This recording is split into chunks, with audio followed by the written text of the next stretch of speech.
प्रत्येक आई ही बंडखोर असते आणि नसेल तर तिने व्हायलाच पाहिजे योग्य वेळेला. म्हणजे मी अशी नाही आहे. त्यामुळे मला खरंच प्रश्न पडला, की खरंच माझ्यासाठी विचारलंय का तिने म्हणून. भारतीताईंना आय थिंक कुठेतरी मी लहानपणीच असं एक आई म्हणून एका बघून ठेवलं नाटकात होतं, बघितलं हेरून होतं. ठेवलं होतं. जिजीवरती माझं प्रेम पण खूप आहे. आणि मला जिजी एक काय म्हणूया एक मेंटॉर सारखी मला मिळाली या फिल्ममध्ये. नमस्कार मित्रांनो, मी दीपाली साठी आणि दैनिक बोंबाबोंबमध्ये तुम्हा सगळ्यांचं खूप खूप स्वागत करते. आज आपण आगामी येणाऱ्या तिघी या चित्रपटाबद्दल इंटरव्ह्यू घेण्यासाठी आलेलो आहोत आणि या तिघी या चित्रपटाबाबत आपण चौघींशी आज गप्पा मारणार आहोत.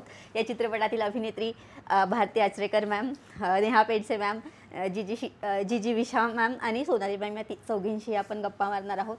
सगळ्यात आधी तर सिनेमासाठी तुम्हाला सगळ्यांना खूप खूप शुभेच्छा. आणि खरं तर तुमच्या समोर आल्यानंतरच खूपच पॉझिटिव्ह एनर्जी आली आहे कारण की मी पहिल्यांदा पूर्ण इंटरव्ह्यू सगळ्या स्त्रियांसोबत घेणार आहे. सो खूप छान वाटतंय मला. सो सगळ्यात आधी आपण भारतीताई तुमच्यापासूनच सुरुवात करूयात. आज आपल्यासोबत 78 वर्षाची एक सुंदर अशी तरुणी आहे. सुंदर अशी तरुणी आहे.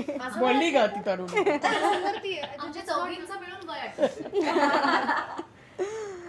57 वर्षाची तुमची कारकीर्द. या कारकिर्दीमध्ये अनेक वेगवेगळ्या प्रकारच्या भूमिका तुम्ही साकारलेल्या आहेत आणि या तुमच्या करिअरमध्ये ही एक अशी भूमिका ॲड करावी असं तुम्हाला का वाटलं, की ही भूमिका जेव्हा तुम्हाला ऑफर झाली तेव्हा मनात आलेला पहिला विचार काय होता? पहिला विचार होता की ही माझ्यासाठी आहे असं. हा पहिला विचार होता. कारण खूप वेगळा रोल आहे. माझा रोल नाही आहे तो. म्हणजे मी अशी नाही आहे.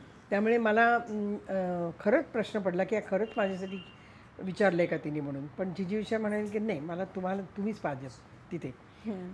फार आनंद झाला. कारण एक तर माझा पहिला मराठी पिक्चर आहे. हो, कोणी मला आत्ता पण मराठी पिक्चर मेन रोल विचारला नव्हता.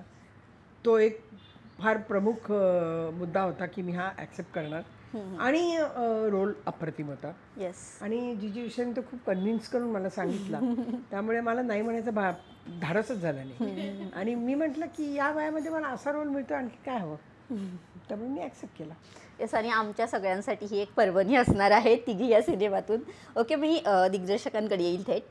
आजकाल लोकांना ना झगमगाट बघण्यापेक्षा ना रॉ, रूटेड आणि तितकाच रिलेटेबल कंटेंट पाहायला खूप आवडतो. आणि या सिनेमाचा ट्रेलर पाहून अगदी सगळ्या भावना म्हणजे त्या वाईब्स आल्या. सो हे कसं मॅनेज केलं की या गोष्टी आपल्याला दाखवायच्या आहेत पडद्यावर आणि ते पण या तिघींसोबत? एकतर पहिले तुझ्या प्रश्नाचा जो पहिला भाग होता की लोकांना झगमगाटापेक्षा हे रॉ रूटेड बघायला आवडतं. आय थिंक प्रत्येक प्रकारच्या सिनेमाचा एक आपला आपला ऑडियन्स आहे. Yes. आणि ज्यांना सिनेमा आवडतो तो झगमगाट आहे का रॉ रूटेड आहे म्हणून बघायला जात नाही. ते एक एंटरटेनमेंटसाठी गोष्ट बघायला जातात. प्रत्येक गोष्टीची आपली आपली गरज असते आणि त्याप्रमाणे दिग्दर्शक ठरवतो की आपल्याला कसं प्रेझेंट करायचं आहे. आपली गोष्ट आपल्या आसपासच्या लोकांची असल्यामुळे त्यांच्यासारखीच माणसं माझ्या पडद्यावर मला दिसावी असं मला वाटल्यामुळे मी हा रूट निवडला. आणि त्याच्यात ह्या तिघींची मला ॲक्च्युली खूप सोपी सोबत होती. त्यामुळे माझा ॲक्च्युली प्रवास खूपच सरळ सोपा. का केली म्हणजे उत्तम अभिनेत्री आहेत त्या. मी का नाही करायची, तू सांग का नव्हती करायला नाही, पाहिजे. करायलाच पाहिजे. पण मग झालं, संपलं. मधलं काय दिसलं एक एक गुण त्या व्यक्तिरेखेला साजेसं नाही का तुला वाटत? ठीक आहे, तिला नाही वाटत. प्रत्येक पात्र असतं, पात्राची एक वेगळी ओळख असते, स्वतःचं काहीतरी एक स्वभाव असतो. त्या स्वभावानुसार की या स्वभावाला हीच अभिनेत्री अगदी फिट आहे. सो तू थोडासा जो रिसर्च केला असेल त्यात तुला माहितीच असेल की पहिले आम्ही नेहाकडे गेलो होतो ही गोष्ट घेऊन मोठ्या बहिणीच्या कॅरेक्टरसाठी. कारण तिच्या प्रॉब्लेमपासून या गोष्टीचा उगम आहे. तिला जेव्हा ते पटलं, तिने ते बॅक करायचं पण ठरवलं ॲज अ प्रोड्युसर. तेव्हा आता नेहा जर का माझी स्वाती आहे तर तिची फॅमिली वाटावी असा मुळात एक आपला फिजिकल अपिअरन्सचा एक मुद्दा असतो. हा एक बाजूला केला. त्यानंतर ती जर का अशी आहे तर तिला कॉम्प्लिमेंट करणारा स्वभाव दुसऱ्या व्यक्तीचा असेल तर तो कसा आहे. तर आम्ही ॲक्च्युली रावसाहेबवर एकत्र काम केलं आहे. Okay. I am one of the writers. आणि त्याच्यात एक सीन आहे ज्याच्यात बघून तिने त्याच्यात एक ना छोट्या छोट्या गोष्टी काही केल्यात ज्या बघून मला असं तिघीची रावसाहेब नाही तसं ठीक आहे. तो सुंदर इतका सुंदर सिनेमा. त्याचं जे तू बघशील तुला कळेल मी कुठला सीन म्हणते. तिचा इंट्रोडक्शनचाच सीन आहे ज्याच्यात ती इतक्या 2-3 गोष्टी ती इतक्या सुंदरपणे हँडल करते. सफाई. शार्प सहज सफाई शार्प दोन्ही. म्हणायचंय मला. शार्प. Exactly. शब्द काय? टोकदार तीव्रते. टोकदार. नाही ते इंटेन्स मलाही टोकदारच आठवलं. नाही ह्याच्या तीव्रतेने पण इट्स बेटर. नाही एकाग्रतेने Clear. आपण एकाग्रतेने म्हणूयात कारण Okay. तिचं ना एक बाजू सांभाळताना दुसऱ्या बाजूकडे दुर्लक्ष होतंय असं नाहीये. हो हो. त्यात ती स्वतः कोण आहे हे जाणते. So ते एका छोट्याशा मोमेंटमध्ये घडतंय आणि त्याच्यात कदाचित मला लगेच माझी सारिका दिसली आणि मग मॅमला मी म्हणलं की प्लीज माझ्याबरोबर कॉफीला येता का, तुम्हाला गोष्ट ऐकवायची आहे. मॅम म्हणल्या ठीक आणि आहे मी वेळ गोव्याला आहे. गेलो गोष्ट ऐकायला. ते आम्ही गोव्यात होतो तिकडे मी तिला ती गोष्ट ऐकवली आणि तिला त्या गोष्टीवर विश्वास वाटला म्हणून तिने पुढे मग तशी साथ दिली. आणि भारतीताईंना आय थिंक कुठेतरी मी लहानपणीच असं एक आई म्हणून बघून ठेवलं होतं, हेरून ठेवलं होतं. आणि जेव्हा तो रोल आला ना, जसा तो पटकथेत उतरून आला आहे प्राजक्ताच्या संवादामधनं आणि निखिलच्या लेखनातनं, त्याच्यासाठी जी खंबीर बाई म्हणजे काय, जी सतत तू ते वाक्य ऐकलं असेल सिनेमातलं की ह्या दोघींसाठी मला एकटीनेच समुद्र ओलांडायचा आहे. Yes yes. करेक्ट. तर तिला माहिती आहे की मला आई आणि बाप दोन्ही बनावं लागणार हो आहे. हो. मी थोडासा विचार केला आणि माझ्या डोळ्यासमोर जी पहिली व्यक्ती आली तिच्याकडे मी गेले, तिने माझं ऐकून घेतलं, तिला ते पटलं. आता तू सांग बघितल्यानंतर की तुला माझे निर्णय चुकीचे वाटले का? नाही नाही चुकीचे नाही नक्कीच. येस सोनाली मॅमकडे हा. चालेल. गोव्यात स्टोरी ऐकली आणि त्यानंतर पहिला विचार काय आला? अत्यंत खरं बोलायचं झालं तर बापरे. आणि मी तिला म्हणाले पण हे म्हणू शकतो पण हे म्हणणार होतं पण आणि तू कसं म्हणणार आहेस आणि मी आहे तुझ्या सांगण्यासाठीचा आवाज आणि माध्यम बनण्यासाठी काय करावं लागेल, चला उद्यापासून कामाला लागू वगैरे इतकी मी ऑन होते. आणि मला असं वाटतं की एक कुठलीही संवेदनशील स्त्री, भुकेली अभिनेत्री आणि हां म्हणजे या 2 गोष्टी इनफ आहेत हे पात्र आणि ह्या सिनेमाला हो म्हणण्यासाठी. काही तिसरं कारण किंवा दुसरा डाऊटच नाही आला मनात. आणि मला खूप आनंदाने सांगावं वाटते की त्या दिवसापासून पुढच्या 6 महिन्यात सिनेमा तयारही झाला आमचा. वा. सगळं झपाट्याने सुरू झालं आणि आम्ही सगळे एकत्र आलो आणि शूट करून आत्ता आम्ही सिनेमा प्रदर्शित होतोय. म्हणजे टचवूड प्रत्येक सिनेमाचा आपला प्रवास असतो पण कुठेतरी मला असं वाटतं की खूप एनर्जीसुद्धा त्याला त्या प्रवाहाला पुढे नेत असतात. तर ह्या सगळ्या एनर्जीज लागल्या आणि हा प्रवाह आता या टप्प्याला येऊन पोचलाय. आपण नेहमी ऐकतो ना प्रोड्युसर जेव्हा म्हणतात की त्या डायरेक्टर प्रोड्युसर इंटरव्ह्यूजमध्ये आमचा पिक्चर ना खूप वेगळा आहे. तो वेगळा नसतोच, तो आमचा पिक्चर खरंच वेगळा आहे. नाही आणि तो जाणवतोय सुद्धा ट्रेलरमधून. येस मी नेहा मॅमकडे येईल. तुमच्या भूमिकेबद्दल काय सांगाल की या सिनेमातमध्ये तुम्ही प्रोडक्शन टीममध्ये सुद्धा आहात आणि एक अभिनेत्री म्हणून सुद्धा आहात. सो या दोन्ही गोष्टींचा मेळ कसा घातला आणि साधारण या पात्राबद्दलची तुमची जेव्हा तुमच्याकडे हा रोल आला तेव्हा काय तुमचा पर्स्पेक्टिव्ह होता? जेव्हा जीजीने पहिल्यांदा मला या विषयाबद्दल सांगितलं तेव्हा माझ्याकरता मी एक्साईट झाले खूप. आणि मी खूप लवकर नाही होत एक्साईट. माझ्याकरता ते खूप इम्पॉर्टंट आहे एखादा विषय ऐकून तो विषय माझ्याबरोबर काही काळ राहणं. जे मला वाटतं ज्या खरं तर तिने खूप मला वाटतं 4 लाईनरच होती खूप विषय एकदम सुरुवातीला. पण मला इतकं त्याच्यामध्ये एक पोटेन्शियल दिसलं का, कारण मला माहिती आहे की ज्या लोकांबरोबर म्हणजे आता जी विशा झाली, निखिल, सुरुत, स्वप्नील, आम्ही गेल्या अनेक वर्षांपासून एकमेकांना ओळखतो आणि मला कुठेतरी मी हे फोर्सी करू शकली की हा विषय कुठे कसा जाऊ शकतो. तर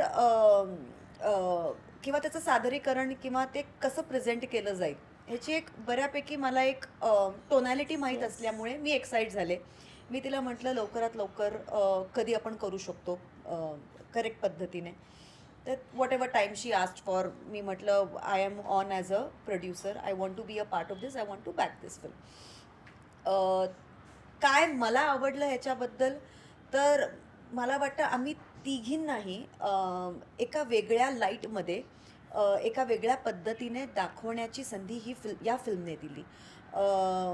मला आणि सोनालीला मला वाटतं इतके लेयर्ड कॅरेक्टर्स मिळाले, असे 2 कॅरेक्टर्स मिळाले ज्यात आम्हाला आधी लोकांनी असं कधीच पाहिलेलं Yes, नाहीये. नक्कीच. भारतीताईंना सुद्धा एक असं कॅरेक्टर मिळालंय ज्याच्यामध्ये ऑडियन्सेसनी कधी त्यांना असं पाहिलं नाहीये आणि आय थिंक त्यांना एक फार पॉवरफुल कॅरेक्टर पण मिळालं आहे. तर आम्हा तिघींनाही यातनं काहीतरी वेगळं मिळत होतं, हे आम्हाला खूप इंटरेस्टिंग वाटतं आम्हा तिघींनाही. आणि माझ्याकरता मला वाटतं नुसतं माझ्या कॅरेक्टरचं म्हणून नाही, तर या अख्ख्या फिल्मची बांधणी ही माझ्याकरता खूप एक्साइटिंग होती. तर असं काही कारणच नव्हतं नाही म्हणण्याचं. नाही म्हणण्याचं, टू बी व्हेरी ऑनेस्ट. आणि जिजीवरती माझं प्रेम पण खूप आहे. आणि मला जिजी एक काय म्हणूया, एक मेंटॉर सारखी मला मिळाली या फिल्ममध्ये. आधी मैत्रीण होती, आता मेंटॉर आहे. तर मला माहिती होतं की सगळं चांगलंच होणार आहे आणि टचवूड सगळं चांगलंच झालंय.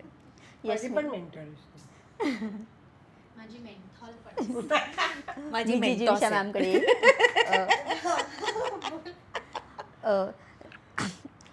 जेव्हा सिनेमा दिग्दर्शित केला जातो तेव्हा कुठेतरी आपल्या स्वतःच्या लाईफचं प्रतिबिंब किंवा काही गोष्टींना आपण त्यात टाकत असतो. सो या सिनेमात तुमच्या बाबत ती कोणती गोष्ट झाली की पर्सनल एक्सपिरियन्स किंवा पर्सनल नातेसंबंधाची जी गोष्ट आहे ती तुम्हाला या सिनेमात घालता आली किंवा त्याचा वापर करता आला? मी या दोघींमध्ये माझे काही गुण, माझ्या काही छटा बघते. मला माहिती आता हे ना थोडंसं प्लॉट रिव्हील न करता कसं काय बोलावं थोडंसं अवघड आहे, पण हिची जी धुसफूस आहे ती मी जाणते, मी ती जगते. मला माहिती आहे की मी माझ्या आईशी भांडते आणि दुसऱ्या मिनिटाला मलाच होतं मी माझ्या आईशी का भांडले, हो. ती एवढं करते माझ्यासाठी आणि मी त्याच्याशी का अशी बोलते, माझी जीभ हासडली पाहिजे असं होतं. आणि मग दुसरीकडे हेही वाटतं की मी कधी कधी ना, आता मी जरा त्याबद्दल जास्त स्ट्रॉंग झाली आहे, पण कदाचित माझ्या अर्ली करिअरच्या इयर्समध्ये जेव्हा गोष्टी चुकीच्या घडत आहेत हे माहिती असतं आपल्याला, पण कदाचित आपल्याकडे ताकद नसते असं आपल्याला वाटत असतं, नाही म्हणायची ताकद नाही आहे, किंवा बऱ्याच गोष्टी आपल्याला पाहिजे असतात, आपल्याला एका ठिकाणी पोचायचं असतं म्हणून आपण ना सहन करतो. ते सहन करून आपण ते ॲक्च्युली अलाव करतोय हे आपल्याला कळत नाही. नाही म्हणण्याने थोडाफार त्रास होतो किंवा खूप त्रास होतो, पण ॲटलिस्ट मला त्याच्याबद्दलचे रिग्रेट्स निर्माण होत नाही.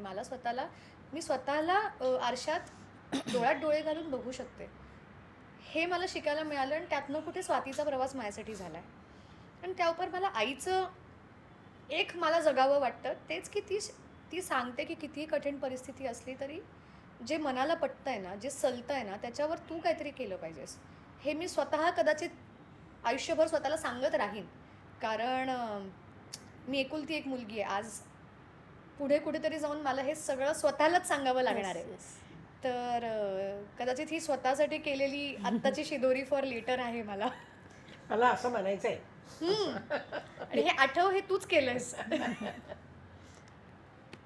नाही, आणि फक्त ही पात्र झाली, पण त्याच्या व्यतिरिक्त पण ती सांगते, आता तिला मी आठवण करून देते की तिच्या आयुष्यात तिने पाहिलेली आजी, आई, मैत्रिणी, शेजारीन, समाजातल्या आजूबाजूच्या स्त्रिया आहेत, त्या सगळ्यांचं काही ना काही कुठल्या ना कुठल्या परिस्थितीमध्ये किंवा स्वभावामध्ये ते उतरलंच आहे. एवढंच नाही तर आमचे कपडे देखील तिच्या घरून आलेत. सो तिच्या आयुष्यातले कपडे देखील आम्ही घातलेत. सो इतकं तिने या सिनेमाला दिलंय आणि इतकं तिच्यातलं या सिनेमाला मिळालंय. You want to elaborate? Sonali ma'am, तुम्हालाच क्वेश्चन विचारेल मी. एक वुमन सेंट्रिक मूवी, तोही एका वुमनच्या पर्स्पेक्टिव्हमधून. याआधीही तुम्ही महिला प्रधान सिनेमांमध्ये काम केलेलं आहे, परंतु एक महिलांची गोष्ट एका महिलेच्या नजरेतून तुम्ही साकारलेली आहे. सो हा अनुभव कसा होता? वेगळा होता या अर्थे की खरं तर ना, बऱ्याचदा वेगवेगळ्या स्त्रीप्रधान भूमिका ज्या मी केल्या आहेत त्या एका बाईच्या अवतीभोवती घडणाऱ्या गोष्टी होत्या. बकुळा असेल, अजिंठा असेल, हिरकणी असेल, हम्पी असेल, आनंदी, रमा माधव सोडून त्यातली आनंदीबाई मी केली होती. त्याच्यातल्या 4 वेगवेगळ्या स्त्रिया होत्या आणि मृणालताईने त्या बायकांची गोष्ट सांगितली होती. म्हणजे आनंदीबाई फक्त धचा माग करणार नाही, तर तिचं भावविश्व, तिचं मन शोधण्याचा प्रयत्न दिला गेला होता. पण या व्यतिरिक्त बाकी सगळे माझे सिनेमे एका स्त्री आणि तिच्या आजूबाजूला घडलेल्या त्या किंबहुना घटना यांच्यापुरता मर्यादित तो प्रवास होता.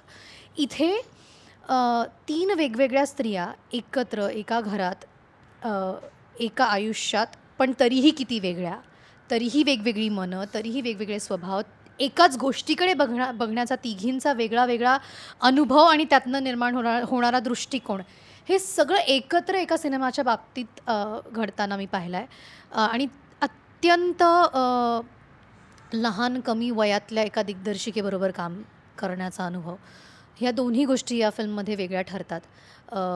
स्वप्ना वाघमारे जोशी असेल किंवा मृणालताई असतील, या आधीच्या माझ्या स्त्री दिग्दर्शिका, त्यांचे अनुभव वेगळे होते. त्यांनी खूप आयुष्य पाहिलं आहे, खूप कामं केली होती. हो. त्याच्या समोर जेव्हा मी एका जिजीविषाला बघते, मला फारच कौतुक वाटतं तिचं आणि ईर्ष्याही होते हो. की हिला केवढं कळतं या वयात, या इतक्या छोट्याशा आयुष्यात तिने केवढं पाहिलं आहे आणि ते तिला किती छान टिपता येतं. हे खूप कमाल आहे तिचं. आणि ती टेक्निकली पण तितकीच स्ट्रॉंग आहे. खूप कमी वेळेला महिलांना एकतर ते बळ येतं, समजतं आणि ते इम्प्लिमेंट करता येतं. हे सगळं तिला एका पहिल्या चित्रपटात जमलं आहे आणि त्यामुळे ही फिल्म अत्यंत वेगळी ठरते. एकाच सिच्युएशनमध्ये 3 वेगवेगळ्या बायका वेगवेगळं कसं जगू शकतात, हे इतक्या खोलवर हिने मांडलं आहे आणि ते इतकं रिलेटेबल आहे. हे खूप रिलेटेबल आहे. प्रत्येकीला वाटणार आहे की आपल्यातलं कोणीतरी आहे किंवा आपल्या आजूबाजूचं कोणी आहे किंवा पुरुषांनाही वाटणार आहे की आपली बाई, आपली आई, आपली बहीण, आपलं काहीतरी. हे रिलेटेबल फॅक्टर तिला खूप चांगलं जमलं आहे आणि म्हणून मला तिचं प्रचंड कौतुक वाटतं. येस, मी नेहा मॅमकडे येईल. या सिनेमामध्ये 2 बहिणींची सुद्धा कथा दाखवण्यात आली आणि I think having a elder sister or having a sister is a biggest blessing. So काय सांगाल की या नात्याबद्दल आणि तुमच्या पर्सनल आयुष्यातील अनुभवाबद्दल, तुमच्या बहिणीबद्दलचं नातं? या फिल्ममध्ये मी मोठी आहे. हां. पण माझ्या पर्सनल लाईफमध्ये मी धाकटी आहे. ओके. आणि मला खरं तर शोधावंच लागलं एका मोठ्या बहिणीचा पर्स्पेक्टिव्ह. कारण ते ओझं मी जगले नाहीये. मी घरातली धाकटी असल्यामुळे धाकट्या बहिणीचे जे प्रिव्हिलेजेस असतात ते मी जास्त अनुभवलेत.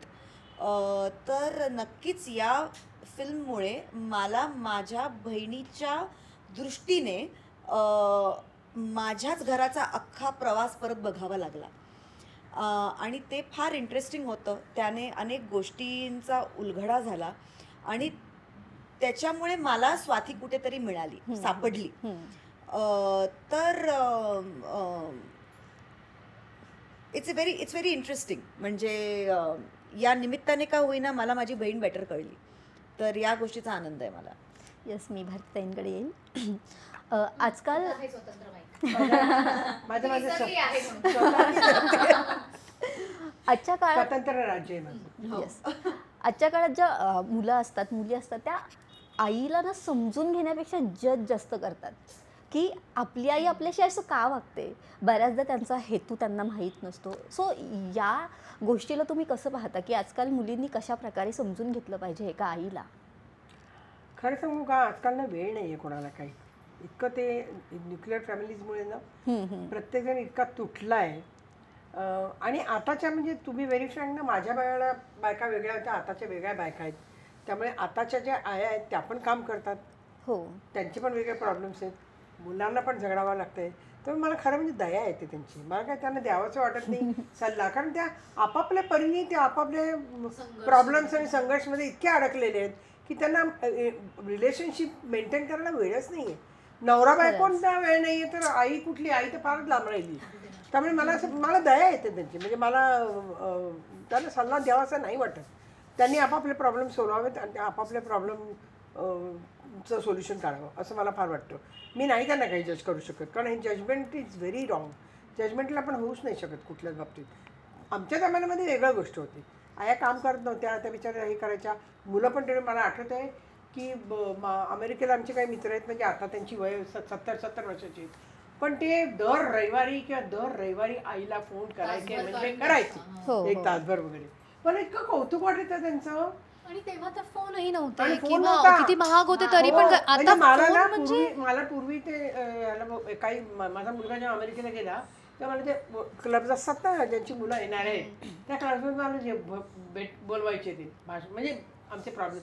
म्हटलं अहो आपण किती लकी आहोत. माझा मुलगा कढई ठेवतो आणि सांगतो मम्मा मी फोडणी घातली आता काय करू. आणि किती लकी म्हणजे तुम्हाला 15-20 दिवस पत्र नाही मिळायची. किती दया यायची मला त्यांची. त्यामुळे आता ना खरं असं काय आपण बोलणार आहे की त्यांना वेळ मिळत नाही आईकडे बसा आणि आईकडे बघा. प्रत्येक जण काम करतोय, प्रत्येक जण झगडा करतोय. त्यात ह्या इमोशन्स अगदी मारल्या गेलेल्या आहेत. हो पण आता साधनं असून पण करत नाही. तेव्हा साधन नसताना पण लोक हो किती नाही पण आणि या सगळ्याच्या पलीकडे ना कॉम्प्लेक्स नव्हता. आता फार कॉम्प्लेक्स. करून घेतलं ना आताचं. पण एक तर फोनने इतकी वाट लावली ना आयुष्याची. मोबाईल फोनने वाट बोलली आई. लावलेली आहे.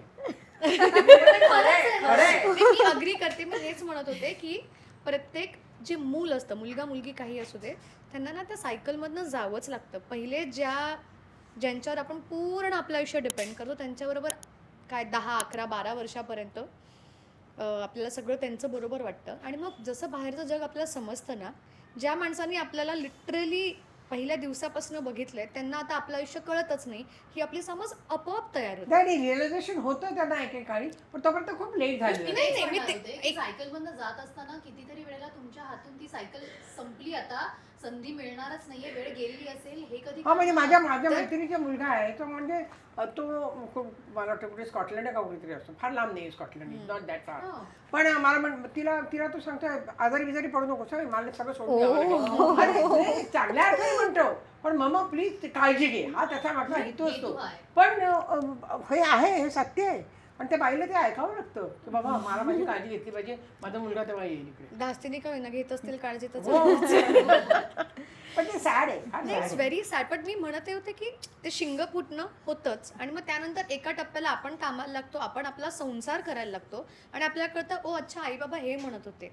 हे ना प्रत्येकाला या सायकल जावंच लागतं. आणि कधी कधी तुम्ही नशीबवान असाल तर हे तुम्हाला लवकर कळतं नाहीतर उशीर.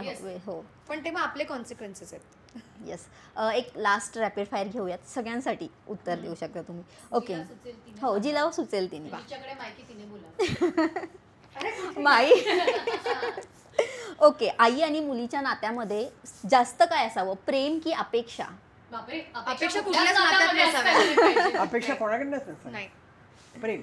ओके हा सिनेमा जेव्हा शूट करताना तुम्हाला तिघींसाठी हा क्वेश्चन आहे की जेव्हा तुमचं पात्र साकारलं त्यात कुठेतरी वाटलं का ही मी स्वतः आहे? अजिबात नाही. खूप नाही. अजिबात ओके ओके. ओके मला जर संधीच नाही, तिघी हरकत नाही. हा एक शब्द नसून जर ती भावना असती तिघी हा शब्द नसून जर एक भावना असती तर ती भावना कोणती? टुगेदरनेस और coming together I think that's नाही बरोबर आहे ना. हो हां म्हणजे इतका एक शब्द येतो की त्याच्यात दुसरं काही वाटत नाही मला. बऱ्याचदा नात्यामध्ये काही झालं तर काय वाटतं ते नातं टिकवण्यासाठी शांत राहिलेलं बरोबर वेळ जाऊ देत होईल सगळं शांत की बोलून तो प्रॉब्लेम सॉल्व्ह करायचा? शांतही राहायचं आणि नंतर आरामात प्रत्येक सिच्युएशन मध्ये वेगळ्या गोष्टी अप्लाय करायच्या. कधी शांत व्हावं लागतं कधी ती योग्य वेळ यायची वाट बघावी लागते. पण ती पण एवढा पण अबोला नको की त्यातनं काहीच उरणार नाही इमोशन. म्हणजे काही काळानंतर आपण त्याच्याकडे बघतो तेव्हा असं होतं की हे डज नॉट मॅटर एवढा पण वेळ नको. आणि तो पण जोपर्यंत आपण आपली बाजू मांडत नाही तोपर्यंत ते त्यांना पण कळणार नाही. असं नाही की ते जे बोलतात ते आपण घ्यावंच. शांत राहावं पण काही दिवसांनी त्यांना कळलं पाहिजे की वाय इट वॉज. आता बोलायचं. आणि I think the most important thing is आपण खूप नॅचरली ना रिॲक्ट करतो. हो रिॲक्ट न करता एक्सप्लेन स्वतःला जर आपण शांतपणे रिस्पॉन्ड करणं आणि स्वतःला इमोशनली त्या सिच्युएशनमधनं बाहेर काढून जर रॅशनली आपण एक्सप्लेन करू शकलो स्वतःचा प्रॉब्लेम आणि समोरच्या माणसाचं जे काही दुखलेलं असेल वगैरे जे काही असेल ते तर मला वाटतं काहीही अनसॉल्वेबल नाहीये. येस मी जीजी मॅमकडे येईल. सिनेमातील या तिघींच्या पात्रांमध्ये सगळ्यात जास्त बंडखोर कोणी पात्रांमध्ये त्या? बंडखोर आईच आहे. म्हणजे चांगल्या अर्थे हो अशी बंडखोर आहे. आणि सॉरी मी थोडंसं प्लॉट गिव्ह अवे न करता मला हे म्हणायचं की आईनी जर बंडखोरपणा वेळेवर दाखवला नाही तर आपल्या मुलांची आयुष्य आणि तिचंही आयुष्य एका वेगळ्या वळणावर उद्ध्वस्त होऊ शकतं. त्यामुळे प्रत्येक आई ही बंडखोर असते आणि नसेल तर तिने व्हायलाच पाहिजे योग्य वेळेला. स्पेशली सिंगल मदरला तर फारच करावं. येस, लास्ट तिघीबद्दल प्रेक्षकांना काय सांगाल? बघा 6 मार्च बघा, थिएटर भरून टाका.